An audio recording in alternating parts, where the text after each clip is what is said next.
ایک مولوی صاحب کو کسی نے بلایا جنازہ پڑھنے کے لیے کہ مولوی صاحب آؤ جنازہ پڑھیں، فلاں جگہ پر انتقال ہو گیا.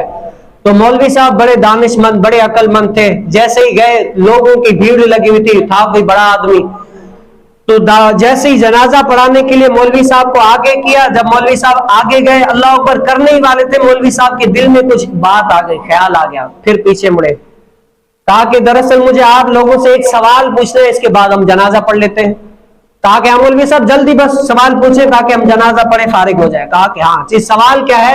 مولوی صاحب نے کہا سوال یہ ہے اب آپ بتائیں یہ جو مردہ میرے سامنے رکھا ہوا ہے اگر اللہ رب العالمین اس مردے کو زندہ کر دے، تو اللہ رب العالمین جو چاہے نہیں کر سکتا، کر سکتا ہے نا، ان اللہ علی کل شیء قدیر، اللہ رب العالمین ہر چاہے پر قادر ہے. اب مردے کو اللہ رب العالمین اگر چاہے تو زندہ کر سکتا ہے. اب بتائیں اگر یہ مردہ زندہ ہو گیا تو سب سے پہلے کون سا کام کرے گا؟ تو سب نے کہا کہ یہ اگر زندہ ہو گیا تو کیا کرے گا؟ اٹھ کر اپنے گناہوں کی معافی مانگے گا، اللہ رب العالمین کا شکر کرے گا، توبہ استغفار کرے گا، اپنی بچی ہوئی زندگی جو ہے نا نیکیوں میں گزار دے گا، اپنے رب تعالیٰ کی عبادت ریاضت کرے گا. تو اس مولوی صاحب نے اس وقت کہا کہ بے عقلو دیکھو یہ تو مر گیا، آپ پتا ہے کہ یہ قیامت سے پہلے نہیں اٹھ سکتا، مر گیا اب یہ نہیں اٹھ سکتا. ہم تو زندہ ہیں، ہم تو ہماری سانسیں تو چل رہی ہے، ہم تو ابھی توبہ کر سکتے ہیں. ہمارے دل اتنے کالے ہو گئے کہ کندھا دیکھ کر پھر بھی ہمیں جو ہے نا خوف نہیں آتا. ہم میت کے اوپر کھڑے ہو کر پھر بھی جو ہے نا باتیں کر رہے ہوتے دنیا کی. ہمارا یہ اندر والا ضمیر کب جاگے گا؟ ہم تو زندہ ہے، ہم توبہ کیوں نہیں کر رہے؟ اس وقت ان کو خیال آیا کہ باقی تو جن کی قسمت میں تھا وہ توبہ کر گئے اور جن کی قسمت میں نہیں تھا انہوں نے توبہ نہیں کیا.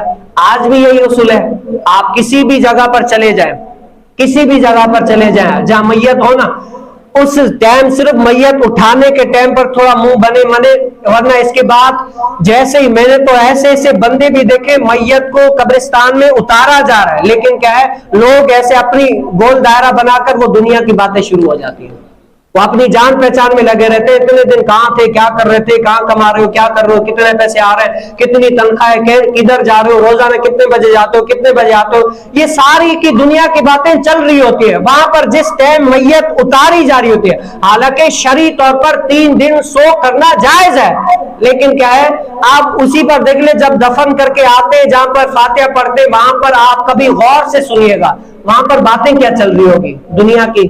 فلانے وزیر اعظم نے یوں کیا، فلانے وزیر اعظم نے یوں کیا، فلانی مہنگائی اتنی ہو گئی، فلانی شے یوں ہو گئی، فلانی شے یوں ہو گئی، ساری دنیا کی. وہ جو مردہ چلا گیا اب اس کی کوئی بات نہیں ہے. اور جو دعا کرتے ہیں نا اکثر تو میں نے دیکھا صرف ہونٹ ہلاتے رہتے ہیں، اتنا بھی نہیں آتا. تو کیا دنیا کی زندگی ایسی ہوتی ہے اور ہم نے کن سے؟ دنیا سے ہی لگائی ہے. تو لو ان سے لگاؤ جو آخرت میں بھی کام آئے. دنیا کے قبر کے اندر نہ ماں آئے گی، نہ باپ آئے گا، نہ کوئی آئے گا، لیکن محدثین مفسرین فرماتے ہیں ایک ایسی عظیم ہستی ہے جس کو آمنہ کا لال کہا جاتا ہے. رسول کریم صلی اللہ علیہ وسلم اس اتنی یعنی تنگ جگہ پر بھی جہاں پر کوئی آنے کو تیار ہی نہیں ہوتا، لیکن اگر دنیا کے اندر گیت گائے ہوں گے تو وہ اس تنگ جگہ پر آ کر بھی اپنا جلوہ دکھا کر ان کو پہچان پائیں گے کہ میں محمد ہوں جس کے اوپر تم کلمہ پڑھتے تھے. دنیا میں مجھے جب اپن کرنا ہے محشر میں بھی کہہ دینا یہ ہے میرا دینا میں مجھے رکھ لو اے جلوہ جانا. تو آج آپ سے اکثر میں یہ نیت کراتا نہیں ہوں لیکن کیا ہے آپ اپنے دل میں ہاتھ نہیں اٹھاتا، اپنے دل میں یہ نیت کرے یار بس بڑی ہو گئی، بہت سارا دنیا کما لی، بہت سارا دنیا کے پیچھے دنیا بھی کمائے، لیکن کیا ہے اب سے انشاءاللہ اللہ رب العالمین کی بارگاہ میں جھکنا ہے مجھے. اب سے انشاءاللہ میری ایک نماز بھی قضا نہیں ہوگی. اب سے انشاءاللہ اللہ رب العالمین جیسے ہمیں جس راستے پر چلنے کی تلقین کی ہے قرآن میں، رسول کائنات صلی اللہ علیہ وسلم نے اپنے احادیث میں، انشاءاللہ آج سے جو ہے نا میری زندگی اسی راستے پر گزرے گی، صراط مستقیم پر میری زندگی گزرے گی. ہر کوئی یہ نیت کرے، اللہ رب العالمین اچھی نیت کا بھی ثواب دے دیتا ہے. آپ یہ کوشش کریں کہ میری زندگی اس پر گزرے. اللہ رب العالمین سے دعا ہے جو کچھ کہا سنا سنایا اپنی پاک بارگاہ میں قبول مقبول فرمائے۔ وآخر دعوانا ان الحمدللہ۔